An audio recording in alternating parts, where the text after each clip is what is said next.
Welcome to Nationwide Series qualifying here on Speed as we're getting ready for 50 cars to take to the racetrack to find out where they'll line up and if they will be able to race later on this evening. A warm day in Bristol, Tennessee. 88 degrees, the sun beating down on this racetrack, a light breeze. The humidity, thank goodness, has gone from 100% down to 42%.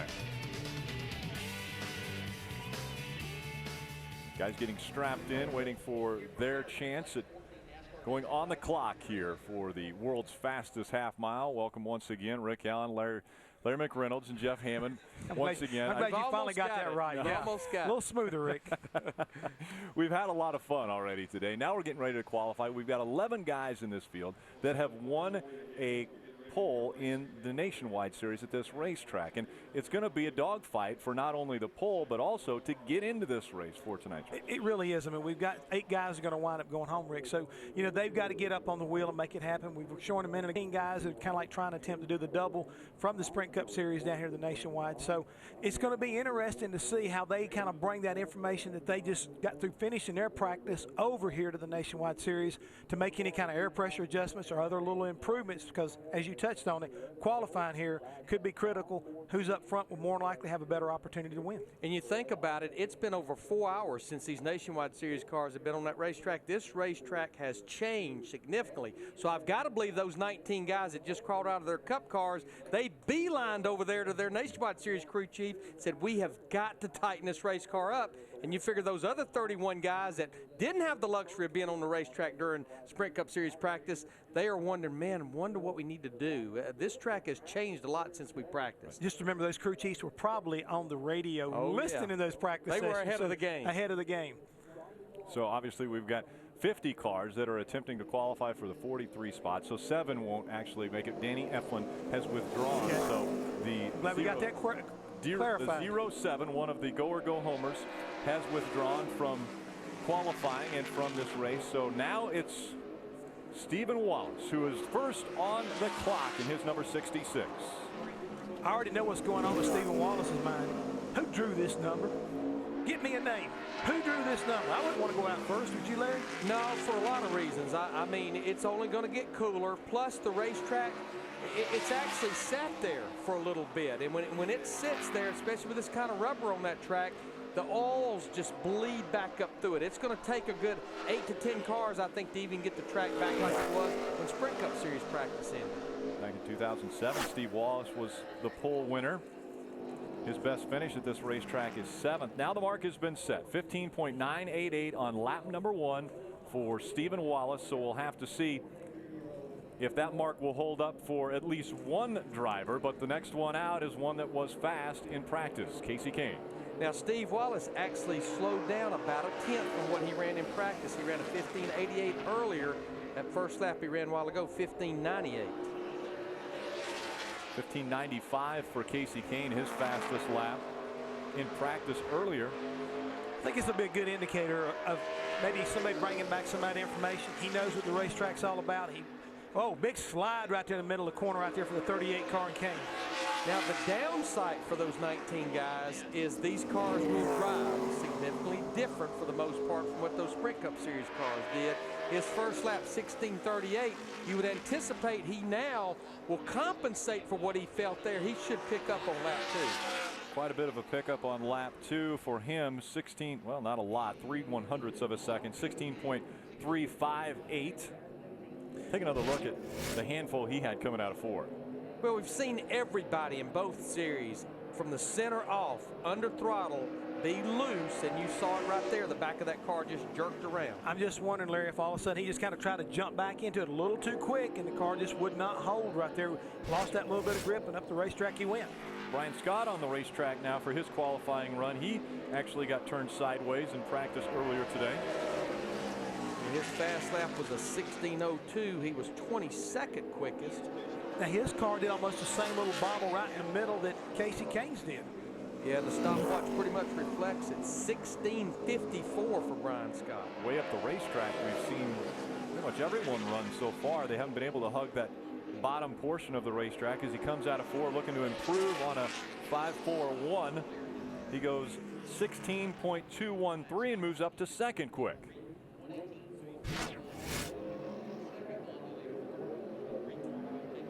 Same but different. I mean, it wasn't as bad as Casey Kane's, but at the same time, you see the car just walk up the racetrack, had to go back and grab it, wait on it to go. Slowed him down about 2/10 of what he'd run in practice. Almost the minute you start to feed it that throttle, the back just wants to come around with it. Brian Eichler's turn on the racetrack now. Driving that Roush Fenway number 16. I think Ryan ran in the NASCAR Camping World Truck Series race on Wednesday night. Last time he was out with Roush Fenway, he finished 9th at Daytona in July. His first lap, 16:32, third quickest. Eichler was watching Kyle Busch on Wednesday night, driving that number 18 truck, and has crossed the stripe for his second lap. Eichler is third quick, 16.325. Bob Dillner. Big week for Dale Earnhardt Jr. They announced that Eric Almirola will be in this car next year full time, but you here at Bristol, what is this car capable of during qualifying? I don't know, you know, it's pretty good, I think. It's a lot hotter right now than it was earlier, but we feel pretty good about it. We struggled trying to get speed out of it qualifying. The car was real good in race trim, but we'll just have to go out there and see what happens. We're around the bottom, I think. I don't know. We'll see. Dale Earnhardt Jr. a little tight in his nationwide car during practice. Carl Edwards on the track now. Currently second in the point standings, and he's got a long way to go if he's going to catch Brad Keselowski. His first lap, second quick, 16.055. Yeah, Carl is making his 200th career Nationwide Series start here tonight. Looking for his 100th top 5. Slowed down about a 10th. Slow to tick down in his qualifying run. Trying to get that fast on number 60 in victory lane here in the Nationwide Series. Stay with us. More qualifying after this. Welcome back to NASCAR Nationwide Series qualifying. The Dollar General number 32 of Reed Sorensen on the racetrack and on the clock. Yeah, Reed, he was 10th quickest in our one and only practice session, that marathon session we had earlier this morning. He was actually pretty quick in that Red Bull Toyota in the Sprint Cup Series practice. Third quick on lap number 1, 16.063 for Reed Sorensen. See how he does on lap number 2. Again, the mark they're looking for is 15.988. Steve Wallace has the fastest lap. Slows down on lap 2 for Sorensen. Yeah, we've only had one car get down in those 15s so far. Yeah, so far everybody slowed down, Larry. Yeah, if you go back to practice earlier this morning, we had 15 cars in the 15-second bracket. And as we heard Dale Earnhardt Jr. talking about, it's a little bit warmer. Trevor Bayne looking to be out front to start another race. He had 3 in a row as far as poles earlier this year. Well, what a difference a year and a half has made for this young man. He came here, made his very first career Nationwide Series start in the spring of 2009, finished 23rd. You look at his last 5 races this year, 3 poles, 3 top 5s, and 4 top 10s. He's fourth quick on lap number 1. Coming out of 4, let's see if he can pick it up. Only 2 drivers have done better on their second lap, and Trevor Bayne doesn't add his name to that list. He stays with the first lap the best, 16.119. Bob Dillner. Justin Allgaier's teammate earlier today, Brad Keselowski, the word around the pit, the best car here in the Nationwide Series. How's your car? Our car's really good. You know, this Verizon Dodge has been really strong every time we've come here to Bristol. And, you know, obviously earlier this spring we had the best car here. And I feel like we're really close to where that's at. Unfortunately, there's a reason why we qualified 30th in the spring. And I hope we don't qualify that far back today. But we'll see what happens. But if you look at the car and look at my new fire suit, I got the nice red. So we're hoping that that's going to bring some good luck and some new fire. You know, the red is kind of a fire color. So we're going to bring some new fire into this team and hopefully get a good run for us. How about that for an analogy, boys? If it works for him, it works for me. A little fire in the belly for Justin Allgaier as well. Wendy? Well, we have the opposite color. We have blue with Carl Edwards. Carl, how much has this racetrack changed? You were 5th in practice, 2nd right now. How did you feel about it? It's changed a lot, but the real thing that's changed is I spent 2 hours in the Cup car. And, you know, I thought about my Cup lap before I went out because I want to do really well in that, and I don't want to get myself confused. So I went out here in the Fastball Fusion, and I probably overslowed it a little bit. Just being cautious, and I think that'll maybe be a top 10. It'll be a good spot for us to start. Just wild, the racetrack is very fast, and the groove is moving around, and that's a totally different line than I ran in practice. So just kind of going with the flow and see what happens. Great point of view from Carl Edwards, guys. Josh Wise, 6th quick on his first lap of qualifying, 16.219. Josh ran the 61 car in there here in the spring race, finished 23rd. He's going to slow down a little bit, so right now he's 6th out of the 8 cars. The car that was supposed to go just in front of Josh Wise was the 01 of Mike Wallace. They were having some problems with the window net, so they put him on the 5-minute clock. Rick, I'm glad you mentioned the 5-minute clock. I know it's a week later, but Jeff and I were part of doing the Nationwide Series qualifying at Michigan last week, and there was a big question from a lot of fans. They were so far behind with the inspection process that why there were no cars that were put on a 5-minute clock, because we had some cars that were 40 minutes late. But I think because of the new car, the process of inspection, NASCAR last week at Michigan waived the 5-minute clock rule. Gave him a little bit of a break. Clint Boyer on the racetrack now. Let's see how he does, flirting with the pole up there as you see the ticker on the bottom of the screen. I like what Clint did. He got out a little bit early, got back in the throttle. He's going to wind up putting him 2nd quick on that first lap. 16.023 for Clint Boyer on lap number 1. Can he pick it up on lap 2? No one in the top 5 has been able to do it. He gave it just a little bit on that late exit. I thought he did everything right. He eased it down in the corner. You saw the tractor go back to 2nd, pick the throttle up, went back to 1st, but just couldn't hold that throttle late exit. Right there, bud. 7/1000ths of a second slower on lap number 2. Kenny Wallace, he'll qualify here in just a moment. Welcome back. NASCAR Nationwide Series qualifying continues. The Zaxby 09 of John West Townley on the racetrack. Got a little bit of assistance during practice earlier from Mark Green. They let Mark run a few laps in this car. Mark, certainly a veteran, boy, he gets real loose. Late exit there. Maybe shaking a little bit in that car. No pun intended. As he's promoting the shake. Hang on to it, John West Townley. I mean, good thing for him. He's locked in the field. Bring it on back here to the house and get ready to race tonight. Second lap slower than the first lap. First lap slowest of the 10 that have been on the racetrack, 16.424. He really had his hands full all during practice today and in qualifying. See right here on late exit, also the car just kind of kicks out. The back end comes around. We've seen a lot of that today. Bob Dillner. Rick, one of the pole contenders today, certainly Jason Leffler, 3rd quick today in practice. Nobody's gone in the 15-second bracket yet. Can you do it? I don't know. We'll see. Track's pretty slick right now. Yeah, we expected that. The FOE Camry was really good in race practice this morning, so hopefully we can get to victory lane with this thing, or at least get near the end of the race and have a shot at it. So we'll see where we qualify. I think we'll be okay. Hey, Rick, you should see everybody watching the scoreboard and the monitor, watching those cars slip slide around. And they are doing that. We just saw Shelby Howard, this 70 car, down in turn 3 and 4, pick that throttle up. The back end wanted to come around with him. Across the stripe, lap number 2 slower than lap 1, 16.254, 8th quick for Shelby Howard. And you know, these guys in the top 30 that are locked in, they're walking such a tightrope here because everyone's anticipating that this race car is going to tighten up on the end of the nighttime. It's an impound race, as all their races are, and you're just so loose qualifying because you think it's going to tighten up for tonight. Last time Dale Earnhardt Jr. was behind the wheel of a Nationwide car, it went pretty well for him. I would say so. I think the fans were awfully pleased at his performance. You know, Rick, you mentioned the fans, but I think, in all honesty, that Dale Earnhardt Jr. was pleased with his effort. I'm not sure he's going to be pleased with this qualifying effort so far. Jeff, I just can't help myself believe as frustrating of a practice as he's had in that Sprint Cup Series car for most of the afternoon, and I honestly believe it's affecting him right here. I will not argue with that. First lap 16.269.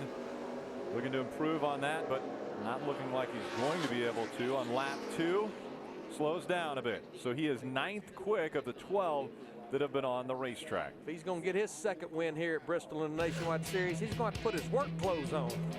Stay with us, more qualifying. Tonight, 11 o'clock, trackside from Bristol Motor Speedway. The world's fastest half mile will host one of the greatest Friday night parties.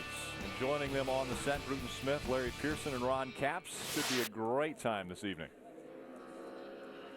On the racetrack now, Robert Richardson in his number 23. He is 14th quick of the 14 that were on the racetrack. Now, Rick, we've been told that Mike Wallace in that 01 car that was on the 5-minute clock, that the 5-minute clock has expired for that group, so they will be a did not start. They are in the show because they're in the top 30, and we're hearing that they just simply could not get the window net to latch on that car. That's going to be frustrating. Bob Dillner. Guys, I'm here with Tony Stewart. I mean, Brendan Gaughan, but he's got that red fire suit on. He's got the dark hair, the red hat. Are you stand-in for Tony Stewart this weekend? You know, I could be if you want Matt Dillner, but other than that, I'm pretty good. Our Snap-on Toyota wasn't great in practice, but Steven right now is still sitting on the pole. We took some of his notes. Our engineers got together. I think we might be all right in qualifying, so we'll rip it. See, Rick, all I think he needs is a little scruff around the chin. Well, I'll tell you what, he threw one right back at you, calling you your brother. That's bad. We weren't going to bring that up, Bob, but since you mentioned it. Danny O'Quinn Jr. on the clock now. Pretty good first lap for Danny. 16:15 puts him 6th quickest right now. His best start at this racetrack, 16th. So hoping to improve on that, but quite a few more still to go here in nationwide qualifying. Danny O'Quinn rolls off of the racetrack and back into the impound area. Kyle Busch straps in. Tomorrow night on Speed, you'll want to tune in at 5 o'clock for race day. They get you set up for the best Saturday night show in racing right here from Bristol Motor Speedway. It's NASCAR Race Day built by the Home Depot.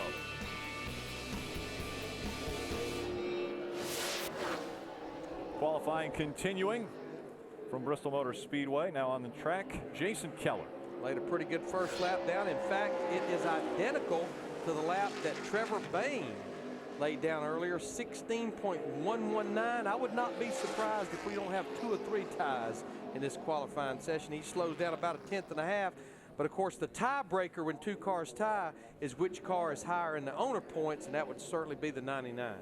Trevor Bayne just in front of Jason Keller as far as speeds around this racetrack now. We go back trackside to Bob Dillman. Well, Rick, this is the guy that everybody is talking about, or actually they're not talking about you, they're talking about your race car. How good is this piece for qualifying here today? It's pretty good, but the guy to watch is my teammate going by. He's really good, always here. So I think he'll be the guy to beat in the race, but we've got a great Discount Tire Dodge Charger this week. Not the Challenger this week, Charger, but this car's fast and we're ready to do it. Everybody thinks this guy will be on the pole. Well, he's going to have to knock off his teammate because Justin Allgaier just went to the top of the charts, 15.986. And he's one of the first cars to actually pick up from what he ran in practice. Interviewed him a while ago, started 30th here in the spring, but he and Chad Walter figured out how to get that car to the front. They won their first race here. He was sideways coming out of turn 4 for lap number 2, so he doesn't pick it up on lap 2. 15.986. Take another look. This is lap 2.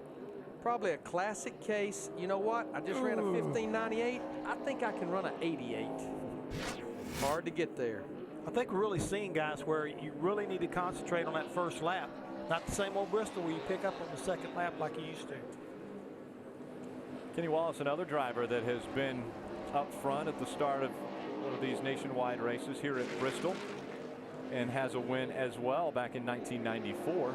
It's going to be a great lap for Kenny Wallace. But, you know, I talked to Kenny a lot as his first lap is good enough for 6th quickest. And there's no question, one thing that plagues this team is down on horsepower.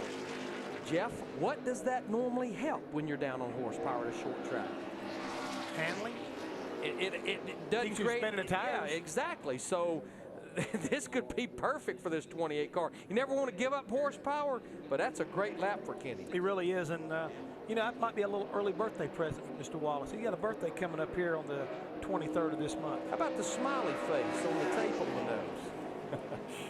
Now on the racetrack, it's Jason Leffler, and he has been quick here at this racetrack. Let's see if he can back up what he was able to do earlier today.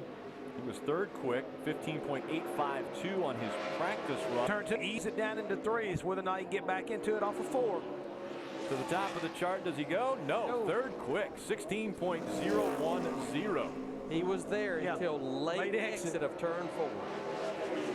But he did everything right, just like we were talking a couple of cars a while ago. Sideways. So he won't be able to pick it up on lap 2. It is third quick for Jason Leffler at 16.010. This is coming off of 4. Gets back in the throttle, and right there, that late exit right there, you see it just will not hold it. I mean, these just will not hold it when those tires give up. I mean, this is bad news. Yeah, when you see the right door number from that camera shot, that's not good. Not good.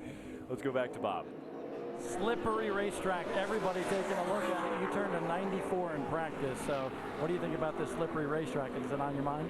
Yeah, it seems like this track's giving up maybe a little bit.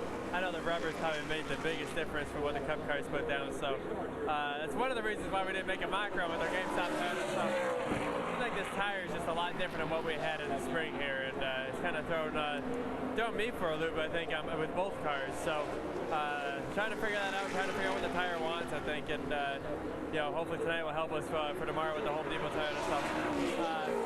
I don't know what we're going to have for qualifying. Hopefully it's good, and we'll see what happens. Wendy? A 15.98 for Justin Allgaier puts him on the pole. You were 26th in practice. Man, what a way to pick up. You know what? These Verizon Dodge guys never give up. And, you know, we didn't feel like we had a good qualifying car in practice, but we knew we had a good race car. So they worked hard. We kind of taken some notes from where the 22 was at. And I think they're going to be really good when it comes to qualifying. But couldn't be happier to have the new red paint scheme. You know, Rule the Air's the new slogan for Verizon. And they've been having all these TV ads. And I was hoping we'd get the red car. So we finally got the red. And I'm excited about this weekend. And Lowell McAdam, the CEO, and his wife are here from Verizon. So we're excited. We feel like we got a great shot to hopefully repeat here in Victory Lane. All right, well, Justin Allgaier, unfortunately, will now start second. Well, we still have a little more qualifying. Let's not give him second yet. Kyle Busch goes to the top of the charts. Yeah, he beats Justin Allgaier by less than a 1/100th of a second on that first lap. Slows down quite a bit, but that 15.97 puts him at the top after 21 cars. The last time he started up front, he finished 38th. So I'm guessing he wants to improve upon that statistic. He has won here, though, back in 2006. So Kyle Busch, again, looking for triple. He won the truck race on Wednesday, now has the fastest qualifying of the 21 cars that have been on the racetrack. And, of course, he will be in the show tomorrow night for the Cup race as well. He's getting ready to get a test here. We're going to find out whether or not this 22 car, Brad Keselowski, was as fast in this qualifying session as it was in practice. Last 2 times we've been here to race, Brad Keselowski has started on the pole. Can he make it 3 in a row? Well, he got a good drive off of 3 and 4, but he was too far back on the tracker by the time he got to the middle of the corner. Way back in 8th, his first lap for Brad Keselowski. He's not going to be happy with that, and the ticker's not moving any closer to the front. So Brad Keselowski trying to duplicate his first lap, actually just a little bit slower, but 8th quick for Brad Keselowski. Yeah, I'm not sure that'll even stay in the top 10, but you know, one of the numbers we've been really promoting on Brad Keselowski, how about 90 consecutive Nationwide Series races without a DNS? Impressive. Welcome back. NASCAR Nationwide Series qualifying from Bristol Motor Speedway. Paul Menard now on the racetrack. What an impressive run Paul Menard has had this year in the Nationwide Series, and I think it's transferred over to the Cup Series for him. Yeah, he's been hanging right there in the top 10 in Nationwide Series points, but I'm sure he'd love to get that goose egg out of his win column in that series. His first lap will be his quickest, puts him 9th quickest, but I think Wendy's with the quickest guy so far in qualifying. Yes, he is so far. Kyle Busch fastest out there. Did it feel as good as and fast as it looked? Didn't feel as good as I wanted it to feel, but it ran a good lap time, so real proud of the guys. We were struggling this morning, but Jason is the crew chief he is for a reason, so got a great bunch of guys here, and the C-Line Designs Camry was fast enough right now, and we'll see if it holds up. Hopefully it does, and you know, looking forward to tonight. Hopefully we have a good shot at just being able to try to win here tonight, and of course maybe carry it on into tomorrow too. All right, good luck to Kyle Busch. Last time he was on the pole, 2005 here at Bristol in the Nationwide Series. Michael Annette now on the clock. His first lap, 14th quick at a 16.164. That's a pickup from what he ran in practice earlier. He was only 41st quick in practice. Slows down just a bit on lap number 2 as everyone but 3 drivers. Yeah, Michael comes in here 11th in the points, only 4 points out of the top 10. Bob Dillner. Elliott Sadler just climbing in behind the wheel of the number 33 machine. Do you have what it takes to beat Kyle Busch for the pole? Well, I feel like we do. The Ream car was really good this morning. Of course, the track's a lot hotter now, a lot slicker. We have made some adjustments for that. I tried to talk to NASCAR. I said they let me put one of these Ream Acondishes in here to test it out today, but they weren't really too thrilled about that. But I mean, we're going to go get it. Our car was really good on long runs this morning. Felt like we learned some things Wednesday night in the truck race, so go out there and give it our best shot and see where it puts us. I'll tell you what, guys, great opportunity for Elliott Sadler in these KHI cars. It really is, boy. Mike, got his hands full. First lap 16.67, and he's lucky to even come back around. I give up. I give up. Yeah, I've had enough, boys. So Mike will have his work cut out for him. He's actually the slowest of the cars that's actually qualified. I mean, when you think about it, we take a look here at Mike Bliss. Look how evil this car is. I mean, it goes down and it just is all over the place. Will not take a grip no matter what he does. But honestly, with the exception really of Kyle Busch, all the cars have been a handful. And Kyle Busch still smiling. Smile for a little while longer, but now on the racetrack, his teammate, the 20 of Joey Logano. Qualified second here back in the spring race and was running 5th up until the last corner of the last lap. And he and his good buddy Kevin Harvick kind of knocked on each other's door a little bit. Same real estate. Watch. Look out there now. Yes, he does. 15.962 for Joey Logano. 1/100th of a second. He knocks Kyle Busch, his teammate, off the top of the pole. And he didn't get off of turn 2. He made it all up down through 3 and 4, which has been best about the opposite of every other car out there qualifying.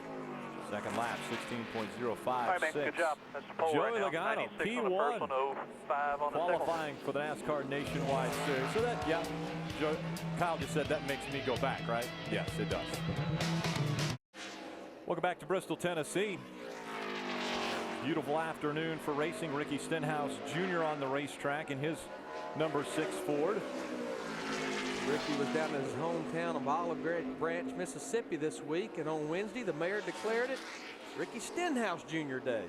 I missed being there for that day, but I'll make sure to make it back maybe some other time when it's Ricky Stenhouse Jr. Day. I can't believe you didn't go down there for that. 18th quick for Ricky Stenhouse Jr., 16.216 on his first lap of qualifying. You know what's impressive about this team right now is they were outside the top 30. They fought their way back in. They're starting to put some consistency together latter part of this season. Maybe we'll see this guy get up there and challenge for a win before the end of the year. On the clock, the 87 of Joe Nemechek. He was 33rd quick in practice earlier today. 16.087 is the mark that he ran in practice. We'll see if he can back that up. If he would, it would put him in the top 10. First lap's not going to get him there. 17th quickest at a 16.210. Joe Nemechek, his best qualifying here in the Nationwide Series 4th. Much all Toyotas up in the top 5 with the exception of Justin Allgaier and that Dodge, who is 3rd. And so everyone's chasing Joey Logano in the 20 car, running 15.962, and right now the only person that has caught him has been Wendy. And Joey Logano could possibly be his first pole in the Nationwide Series here at Bristol. Getting congratulations from both Jason and Kevin. Did you think it was going to go as fast as it did there? No, it really felt bad. I got real loose down there. I was surprised at how where it was. Kevin came over the radio on the first time. He said pole, and I'm like, somebody's lying to me and messing with me or something. But I was surprised. Hopefully it holds. I think that's most of the fast cars win. But we'll see. You know, either way, it's a good starting spot for the GameStop Toyota, and I think we'll get a pole here. The 3D. Right. Well, it seems like what everybody is saying, loose is fast, and it may not feel good, but it is definitely a fast lap out there. And Ricky, he was talking about his crew chief, Kevin Kidd. you know, he's quite a kidder. Yeah, quite a kidder. Yeah. Coming off the racetrack, that's Tony Raines. Tony was 25th quickest. One of the bullets that Joey's going to have to dodge is going to be the next car going out, and it's the last of the locked-in race cars. That's Elliott Sadler. He was 4th quick in practice earlier at 15.870. So if he could come close to backing up that time, he would be able to knock Joey off of the top spot. Elliott, another one of the drivers doing triple duty here this weekend, had a great run going in the NASCAR Camping World Truck Series race on Wednesday night. He nailed 1 and 2. And if you look at the tracker, it's locked up in that first position. To the top he goes. 15.934 for Elliott Sadler. And if you remember, Larry, they worked on trying to get forward bite on this 33 in his final couple qualifying attempts. And it looks like they definitely succeeded.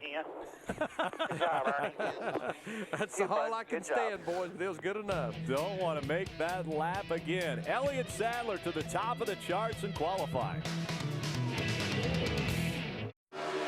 Chris Lawson on the racetrack now for his qualifying run. This is lap number 2 for Lawson. We'll see if he picks it up. He is 30th quick of the 31 that have taken time. Again, 32 have been recorded as qualifying because Mike Wallace was not able to go out. He didn't make the 5-minute clock. Now Chris Lawson, 30th, and he is one of the go or go homers. Just before he was on the track, Willie Allen was out on the track in the 05. He was 7th quick of the go or go homers, and he is fastest of that group. Now let's go to Wendy. Kyle Busch originally ran a 15.98. It was Joey Logano in a 96, and now Elliott Sadler with a 15.93. I heard you say you don't want to do that lap again. Why not, bud? It was good. You know, Bristol is so much fun to drive, and you pretty much are holding your breath for those sub 16-second lap, but I can't thank Kevin and Delana enough for giving me an opportunity to drive this car. And we had such a fast truck on Wednesday night and didn't get a chance to show everybody there at the end. And this Serene car's been really good all morning, really good on long runs, and we got a really good chance to stick it on here on the front row. So proud of everybody at KSL for giving me this opportunity, and can't think of a better place to start tonight on the pole. Should be a lot of fun. All right, congrats so far. Let's head over to Bob. Ryan Newman strapping in behind the wheel of the #1 machine up there on the speed charts. Ryan, you love this racetrack. I know you love qualifying. What you got for the top guys in time here? I think we were pretty good in practice, and just don't know how much the track's changed and if we needed to change the car with it. We're not going to change our car much, so we'll see where that puts us. We got a good Phoenix race in Chevrolet, and just need to get a good starting spot. Seems like everybody's really close, really tight speed-wise. Ryan Newman started the weekend off here at Bristol on the right note on Wednesday with a big victory in the Whelen Modified Tour race, and that was a dandy, boys. Sean Case, a dandy for him in qualifying, 11th quick on his first lap. And then Chase Miller in that 90 car, he ran quicker on his second lap. He's 19th quickest, but I would definitely say that Ryan Newman will be the one car that Elliott Sadler is going to have to watch the closest. He'll be keeping his eyes on the scoring pylon in the center of this racetrack when Ryan Newman takes to the track. Sean Case, 11th quick. Again, his first lap, 16.093, so just outside the top 10 for Sean. I think that should be more than safe to allow him to race a little bit later on tonight. And there's 50 cars here, meaning that 7 will go home. Veteran of this racetrack, Brad Teague. You say veteran. You know, he was in the first race that was run here for the Nationwide Series. That's what I'm talking about. World War I, first race, you know, veteran. Back in 1982, Brad Teague ran that race, finished 5th. He was 4 spots behind Phil Parsons. You want me to do the math for you? You got that right? No, I got that figured out because, again, Phil Parsons was the winner of that first race. The inaugural winner of the Nationwide race here. Was he out of high school then? Oh, well out of high school. I think he was out of college, too. Was he? Is he that old? Did I say that on the air? I'm sorry. Okay. Didn't mean to, did you? No, of course not. 16.278. He also picks it up on lap number 2. That puts him 27th quick for Brad Teague. Yeah, even I don't think I would sit here and feel that great about 16:27 just yet. I think we're going to have to see a few more of these go-or-go homers run. The only go-or-go homer that we know will absolutely be in the show regardless is Jeff Green is eligible for the past championship division. I think we can safely say Willie Allen's got a pretty good shot at it. I feel good about Willie Allen. I feel good about Sean Case. And honestly, Chase Miller. I think those 3 laps will be in good shape. Morgan Shepherd now on the clock. His first lap, 16.419. When he was out for practice, he was 42nd quick in practice at 16.235. So he needs to pick it up a bit if he wants to race later this evening. Yeah, he didn't come close. He did pick it up a little bit there to 16:35, which picked him up a little bit, but still well off of what he ran in practice. Rick, are you getting more propaganda over there? Well, from, it was a Phil Parson age stat that was thrown at me, and I really like Phil Parsons enough that I'm not going to give that. Well, pass it over here to Larry. He don't care. We have no problem. Okay, on the clock now, it's Kevin LePage. He was 32nd quick at a 16.084 in that first practice we ran. He was 9th fastest of the go or go homers. So we'll see how Kevin fares against the rest of the field. And, you know, you were right. He was out of college. He was 24 years old, so there's nothing wrong with that. No, of course not. You do the math from 1982 to now, you can figure how old he really is. Kevin LePage, 32nd quick on his first lap of qualifying. Can it pick it up? He does. He goes to 28th quick, 16.290. So he is faster than 2 other drivers in the go or go home ranks. And again, you're going to have to be faster than 7 others if you're going to make it into tonight's show. Next Friday night, it's Chicagoland Speedway for the NASCAR Camping World Truck Series. That gets underway at 8:30 Eastern with Chris Devoda and the setup show as we get ready for the final run for the Camping World Truck Series. Todd Bodine is on a roll, looking to get another championship. You know, the good news about Kevin LePage's lap, his second lap, he leapfrogged Morgan Shepherd. But boy, Jeff Green leapfrogged a bunch of them. We talked about him being eligible for the championship provisional. His first lap, pretty good lap, 16:19 in this 36 car.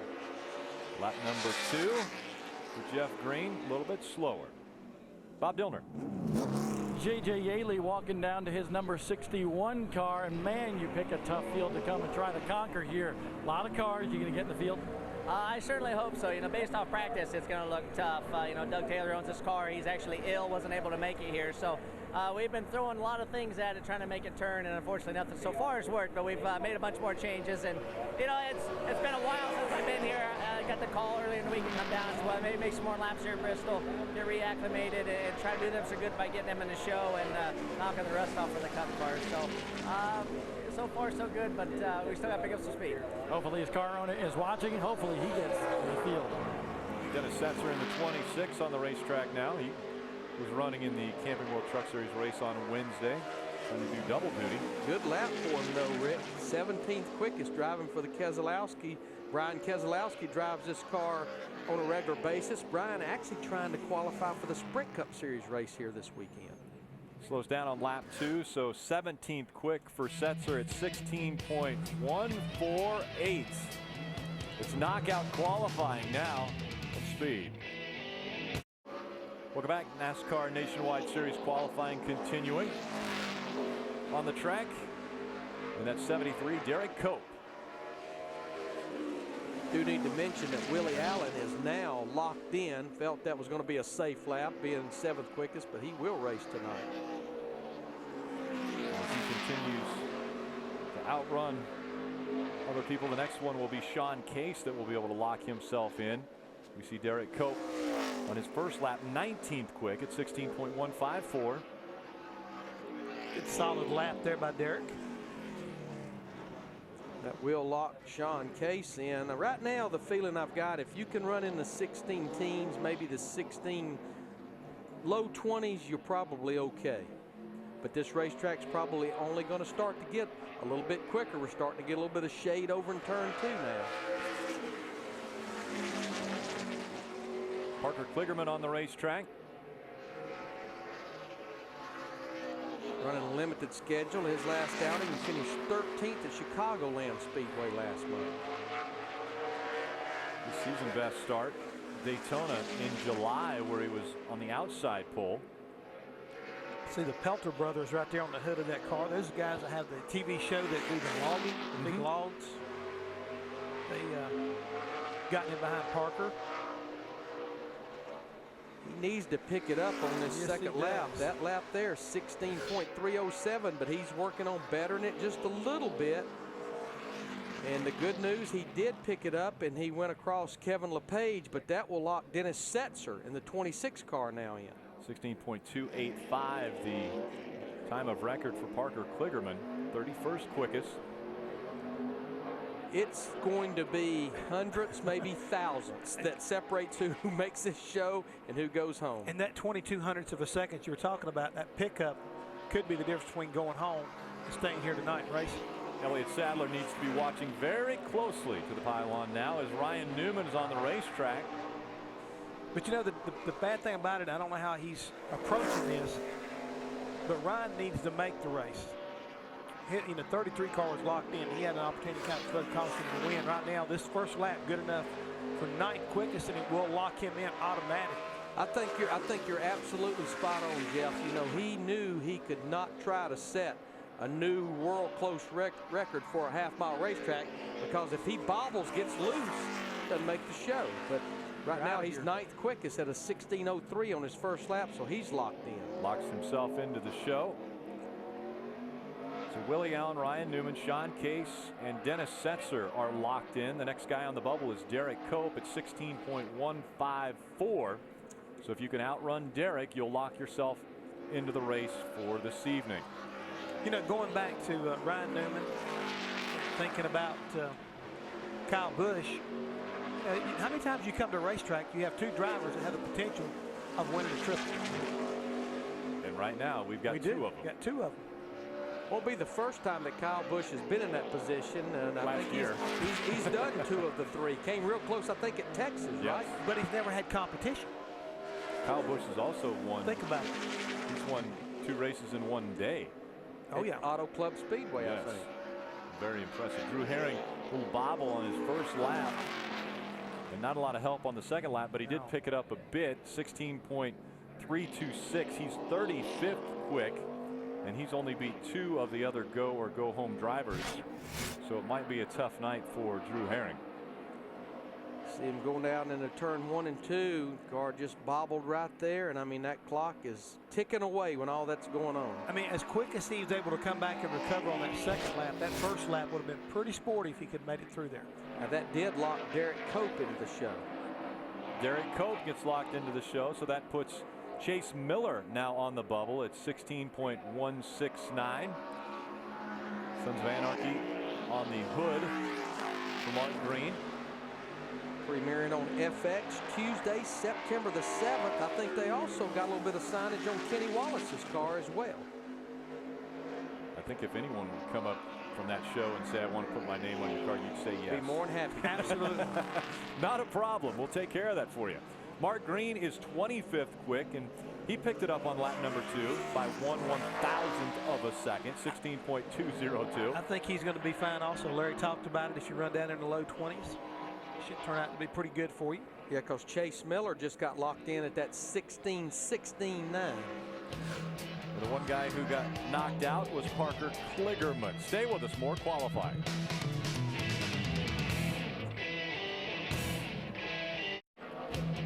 Speed's presentation of NASCAR Nationwide Qualifying from Bristol is brought to you by the National Highway Traffic Safety Administration. Had the second number right. The first number was wrong, though. Not Parker Kligerman. It's Chris Lawson that was locked out or knocked out of this race in the 52. And Ryan Hackett, he will not get in this show in this 76 car. His best lap, second lap, 16.47. But that moves Mark Green into the field.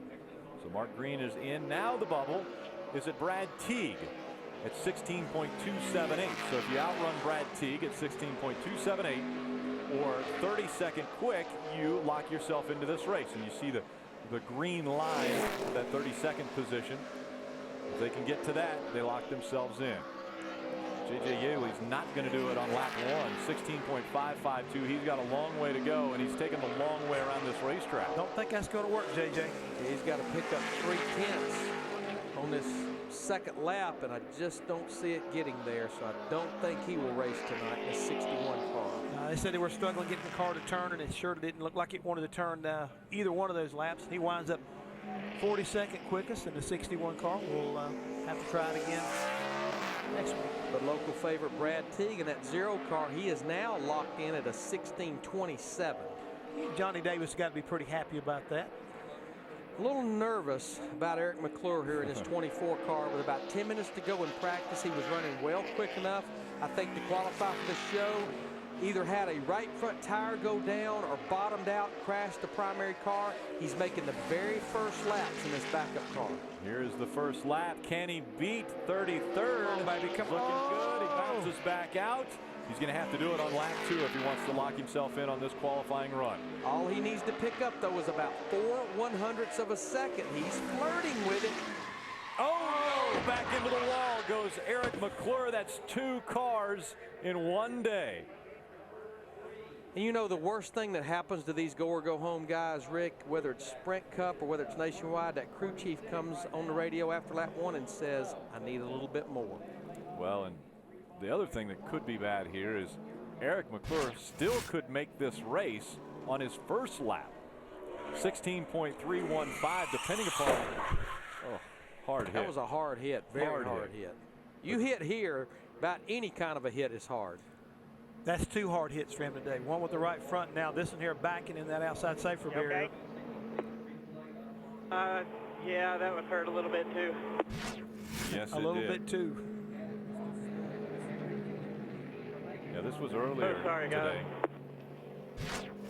And this is the wreck I was talking about. You could just see the car just went dead straight. Either it bottomed out, the right front tire went soft or something, but that was a hard wreck. So that was car number 2 for Eric McClure in qualifying. You see him climbing. That was earlier today. Climbing out of that race car. Trying to shake the cobwebs off that first one. And this is most recent. Now the cars that we have left, David Gilliland, Jeremy Clements, and Michael McDowell, and honestly, all of those cars were quick enough, I think, to get in this show. But as you mentioned, Rick, Eric McClure, he's not out yet. He's not out yet. Kevin LePage is the man on the bubble at 16.290. Parker Kligerman, he does get locked in with that Eric McClure's problems right there. It locks him in, and also it bumps Morgan Shepherd. Another look. This is lap 2 of qualifying for Eric.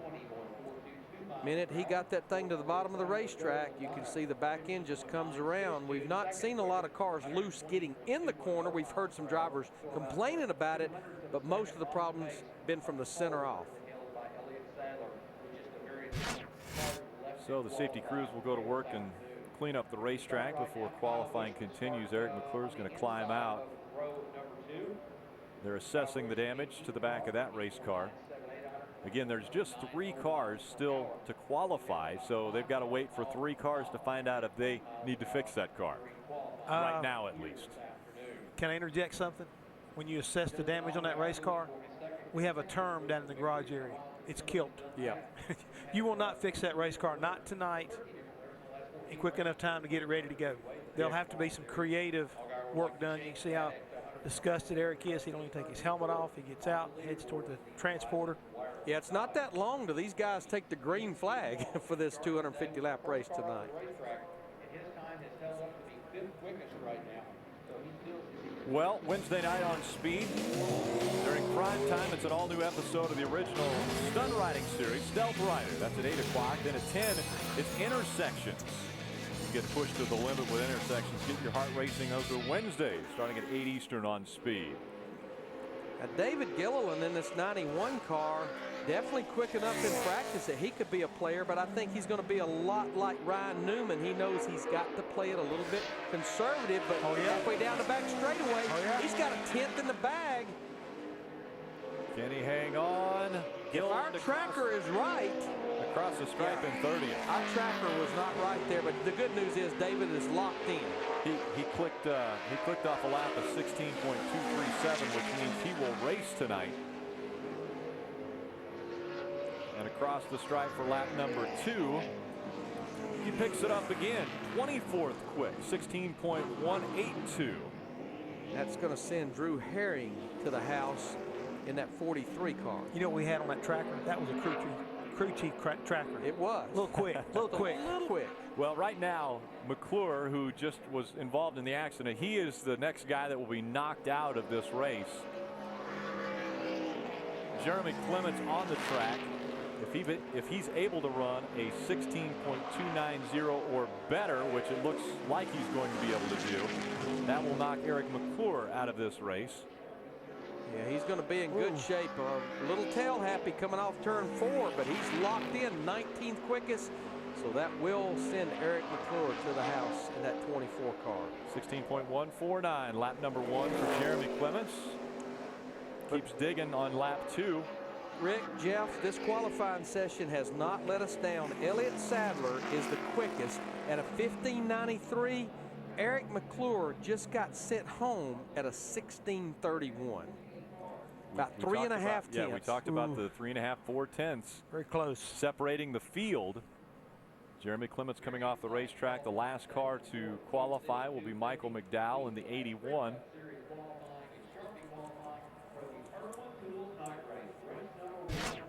Handful for Jeremy Clements. Yeah, he made me a little bit nervous here. Late exit this corner, you can still get yourself in a lot of trouble right there coming back to start-finish line. He hangs on to it, gets himself qualified. Yeah, the hands were not lying. No. What was going on looking at him inside that car. He was fighting some bees. Elliott Sadler looking for the pole. His last pole was Texas of 1998. 421 races ago. I think what is somewhat unbelievable is he's come in here. He ran the truck race at Pocono for KHI, Kevin Harvick Incorporated. Won the pole there. Gets a win there and everything. So, I mean, it's like all of a sudden, you know, you get, like I say, got the pole, got to win. If he can come here, sit this car on the pole, because, again, he was kind of tapped early in the week. Otherwise, Kevin Harvick would be in his 33 car. But how much of a shot in the arm that gives him as far as his confidence is concerned, I think it probably wakes up a lot of people saying, you know what? Well, it's Sadler. He can still get the job done, getting the right equipment. I think we actually saw it in the Sprint Cup Series race at Michigan. Got his first top 10 finish of the year, finishing 9th up there. And there's another question mark for RPM and Richard Petty Motorsports as to what will Elliott Sadler do in 2011. Now the final car for qualifying of the Nationwide Series, Michael McDowell. He has to run faster than 16.290 if he wants to race. And take a look at that tracker. I believe he wants to race. Yeah, I mean, he ran a 15.99, one of 15 cars that ran in the 15-second bracket in practice. He's flirting with a top 15 run, and he'll get it. 15th quickest, so he's locked in on lap 1. 16.107 for Michael McDowell. He will race later this evening in the Nationwide Series race. The bad news is Kevin LePage will not race. He is knocked out. That bumped Kevin LePage out. So disappointment for 7 drivers. Go back and just remember what we said about Parker Kligerman earlier. He picked up 0.22 of a second on his second lap to leapfrog Kevin LePage. He's in the field. Kevin LePage went home. He needed all 22/100ths of a second to get into this field. Yeah, Kevin LePage will not race at a 16.290. Parker Kligerman will race at a 16.285. 5/1000ths of a second is what determined if you race tonight or not. And Elliott Sadler will be smiling because he will lead the field to the green flag this evening. He's standing by with Wendy. Elliott Sadler just saying how good that feels. Congratulations on another pole here in the Nationwide Series. That's awesome. It's been a long time since I've had a pole in a Nationwide car, and it's so good to get it here at Bristol, one of my favorite racetracks, and Ernie Cope and everybody on this 33 car and everybody with the Ream team just worked their butts off this morning to get the car like I wanted and get it comfortable. And God, it feels good to get a pole. So we missed it by a little bit Wednesday night. Come out and get it tonight. But we're going to go race hard tonight. Got a lot of people here cheering for us, and a lot of guys back at the shop. KHI put a lot of time and effort changing everything over this week to get me fitted in it. So maybe we'll give it all we got for 250 laps and see what happens. I don't know, winning races for Kevin Harvick Inc. now sitting on poles. If you keep running like this, Elliott, they're going to hire you full-time for next year. I won't complain with that. It's been a lot of fun, and everybody knows how good Kevin is as a race car driver, but he and Delana as owners have treated me like gold and really welcomed me in with open arms and given me a lot of fast race cars, not only the trucks but also now the nationwide cars. So it felt so good to give them that win back at Pocono, and maybe we're going to go run hard tonight and see where we end up, but sure would be cool to be parked on top of that building tonight when the sun goes down. All right, congrats on the pole. Go get them tonight. Just think about Bristol. It's been a great track for Elliott. It's where he got his very first Sprint Cup Series win, driving for the Wood brothers back in the spring of 2001. Qualifying has just concluded. Elliott Sadler, the fastest. Welcome back. Qualifying has concluded, and the fastest car today was Elliott Sadler. He grabbed his 6th career pole, and this will be his 128th race. His first pole at Bristol. He's got to feel good about himself. We take a look at the grid. Elliott Sadler, Joey Logano will lead the field to the green flag. You know, I don't know if the racetrack changed a whole lot, but pretty impressed with Steve Wallace in that 66 car. The very first car to go out ends up in the top 5. Mike McDowell, the last car to go out, will start on the inside of row number 8. Your point leader, Brad Keselowski, just in front of him in row 7. I think that's going to be an interesting little watching him come to the field. We know he's got a good race car, especially on the long run. Ryan Scott spun earlier in practice. He was able to qualify 30th. About row 17, everybody out there that's been waiting to see where Dale Earnhardt Jr. qualified. He's going to have his work cut out for him in that 88 car tonight. I would have really thought he would have qualified a lot better than that. How about Casey Kane in that 38 car? Runs good here. He's going to be deep in the field. Went out second, but like I said, Steve Wallace went out first. Well, his car took a big slide for life. He did a good job keeping it off the wall. Parker Kligerman is in this race because he was able to go 5/1000th of a second faster than Kevin LePage. Rick Allen, awesome job today. You know what a speed telethon feels like now. Yeah, this is Friday at its finest, right? It's not even the 13th. No, it's a spectacular day here on Speed. We thank you for staying with us as Elliott Sadler will continue to enjoy this pole for a little while longer. Then he's got to go back to work. You know, it's been fun, Rick. I just want to let you know that. First time out. Can we do some more of them, maybe? I think we should. I was all smiles at the end of this one. Again, trackside 11 o'clock tonight. Make sure to tune in.